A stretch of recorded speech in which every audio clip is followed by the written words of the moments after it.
Bizga muxlislarimizdan 8 diska kelgan. Mana bu 4 ta, bu 4 ta Toshkentdan olib kelishgan buni. Oldingi usta qayerga qilganlar bilmadim. Mana bu tomonni to'g'irlagandan keyin tashqi qilib tashlagan. Kichrayib qolgan o'zi bu. 17 bo'lsa agar 16 8 16 7 bo'lib qolgan. Birinchi muammosi mana shu. Vozdukda ushlamagan bu. Ikkinchi muammosi oldin qilgan svarkalari ko'pisi qaytib yorilgan. O'sha uchun yana 4 ta olib kelganlar. Mana uni endi orqa qismlarini hammasini kesib olib, mana uni bu tomonlarga o'rnatamiz.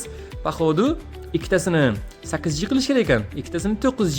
Endi shunaqa tablariga o'tirar ekan.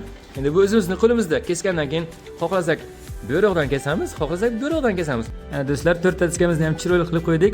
Razmerlari ham, svarkalari ham chiroyli chiqdi o'zi ham. Mana tashqari tomonlari bir tekisda terib qo'yilgan. Millimetrga chiroqni. Ichkari tomoni bo'lsa, mana ikkitasi kichkina 8G, ana ikkitasi katta 9G. Bu tomoni ham millimetrga chiroqni.